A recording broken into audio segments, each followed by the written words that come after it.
Welcome back, my name is Shyam and I am here to manage your money and grow your wealth. So today we're going to talk about how you should afford a car. So for that, if you are planning to purchase a car, to buy the car, your dream car, so I'm going to talk about this for 24 and 10 rule. So what is the 24 and 10 rule? So it is very a basic thumb rule if you want to buy a car. So if you go by this rule, then you will make a profitable decision for you. And yes, this 24 and 10 rule are itself a explanatory and very guiding rule if you want to purchase a car. So what are these 24 and 10 rule? So I gonna talk about this 24-10 rule and what are the things you should need to consider while purchasing the car, and for which situation these rules are applicable, what are the advantages of these rules and what are the drawback of these rules. So everything I will explain that so that at the end of this video you can make the perfect decision to buy your dream car. So before starting this video, please subscribe my channel and like the video. So now let's get started. So this is the 20-10 and 4 rule. So basically 20 means what is the 20? So the 20 from this rule is 20% make a down payment of your 20%. So imagine that you are purchasing the car and you go on a showroom. So you need to make a down payment of your 20%. So you want to buy the car in the loan. So your down payment should be 20%. So 20% of the purchasing your car. So I will give you the example and what are the things you need to consider first. But we can just first understand this chart. So 20% is the down payment. So if your car price, then you need to make a 20%. Then four is what is mean by 4. So 4 is the make a car loan for the 4 year or less. So if you are making the down payment, then you are paying the 20% down payment, but make sure that you are getting your term loan period should be less than 4 year or up to 4 year. So more than 4 year, it's not affordable for you. So make sure that you can have the car loan for the 4 years at least. The loan period should be 4 years. So you should not pay the extra interest rate on your car loan. 10% is the cost of your ownership of this car should be 10% of your monthly income. So what is this mean? 20% of your total income. So yes, so if you buy the car, then of course you have the transportation cost. What is the transportation cost? Like your fuel cost, your depreciation cost, your insurance cost, your maintenance cost, plus your monthly EMI. So including all this, it should not exceed the 10% of your monthly income. So if this 10%, if your monthly income, this expenses exceeding 10% of your monthly income, then car is quite expensive for you. So consider this, that the 10% should be the minimum of your car ownership cost. So now let's take an example.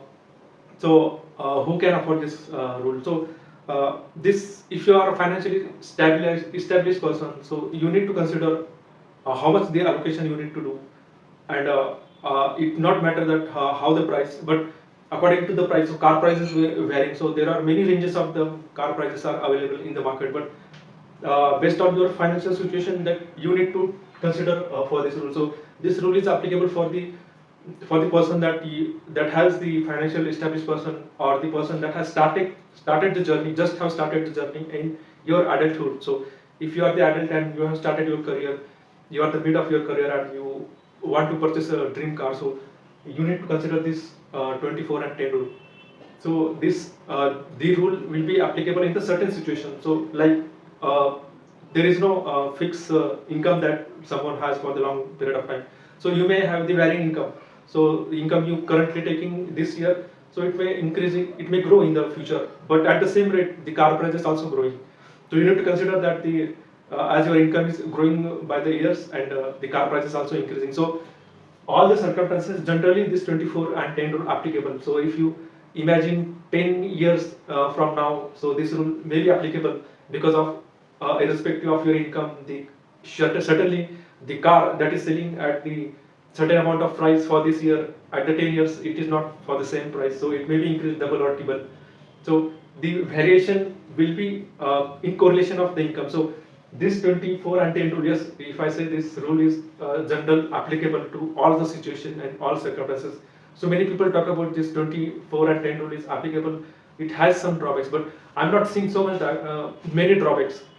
But if you consider the drawbacks of 24-10 rule, then only the drawback that I have earlier talked, that the income, the variation of the income is if you have the very variation of the income, you have not the stability, then this rule might not be applicable for those conditions. But it is not happen always with anyone. So if you are the trader, or if you are having a business that you have the huge amount of profit and huge losses, but it is not the case in practical situation. So people tending to move in the smooth curve of the income as well as the expenses. So this rule talks about the smoothness as the time passes. So this rule is generally applicable. So I'm not seeing so much drawbacks.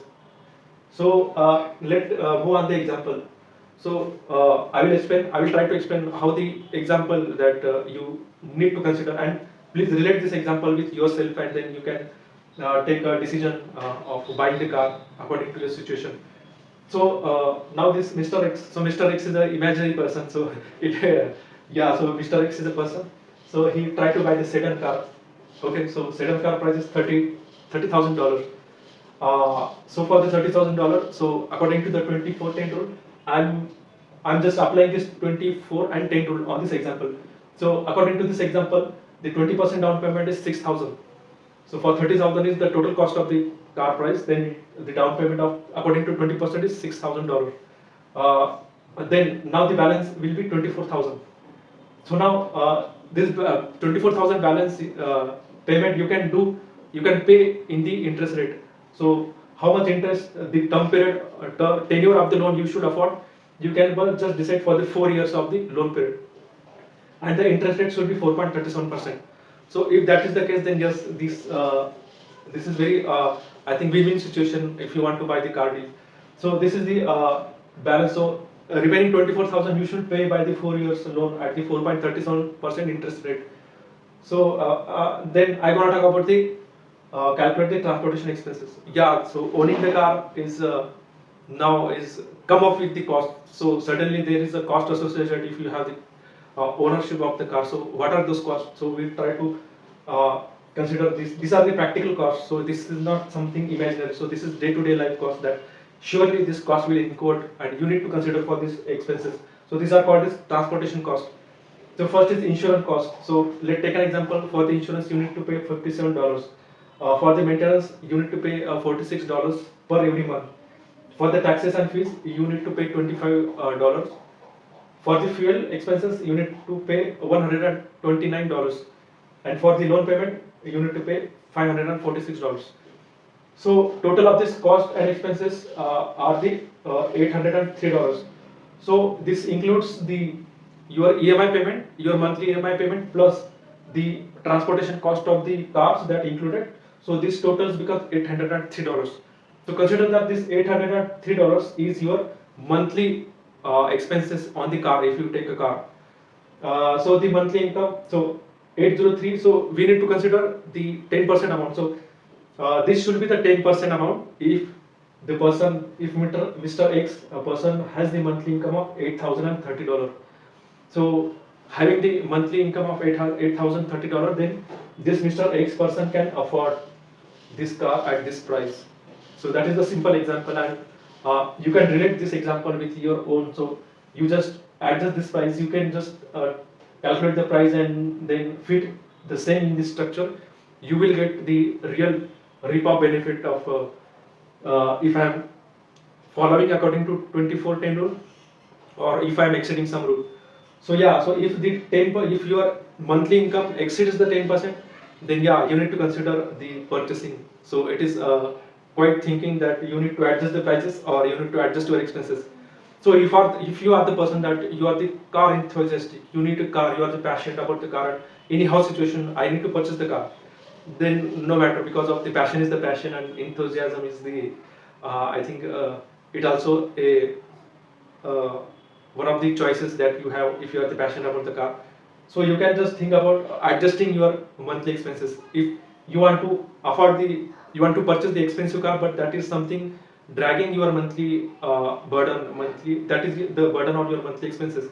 You need to cut down your other expenses, like you can just cut down your according to the budget you have for the month. Then you can adjust for your leisure or entertainment, or you can cut down in any sector of your any part or any bucket of your expenses. So yes, you can take a decision if you are the car enthusiast and you need to purchase a car. But if you do not need to, if you are not in a hurry, you don't need a car. So yes, there are the certain situations. Yes, everyone dreams for the car, but yeah, there is a certain situation that you need to first achieve and at that level. So there might be the income, your expenses, your goals in life. So yeah, if your goal is not to buy the car, but yeah, you are passionate about the car and somehow you want to purchase the ownership of the car. So you need to consider this factor. So if this exceeding, if any factor is exceeding, so if the loan percentage is exceeding more than 4, or the total transportation expenses exceeding the 10% of the monthly your income, then you need to consider to purchase the used car. So try to purchase the used car that is used less than the 2 years or 3 years. So that is looks like the new car. So there is a, if you compare, if you modify the old car, then it will become a new car. But should not buy the old car or used car that is more than the 5 years. So in the market there are many options available that have the available for you to buy the 2 years or 3 years used car, and it's look like a new car. So you can take a decision. At the benefit of buying the used car is the interest and the down payment is very low. It is very cheap and expensive option if you want to purchase the ownership of the car. So if you have already a car and you want to buy the new car, so you want to try, you are trying the solution to sell your old car and try to you are planning to buy the new car. So if you are selling, after selling your old car, if the you are not following the 24 and 10 rule, or you are not sitting in the 24 or either in the chart, so make sure that you can reuse your the car that you have and adjust it for the longer amount of time, unless you have made some decision, or unless you achieve your income level up to this, as I shown in the example. So this is very powerful and great example that you can apply for yourself if you are trying to, if you are planning to purchase the car. So I hope this video and this example will surely make you helpful to take a decision. So thanks for watching.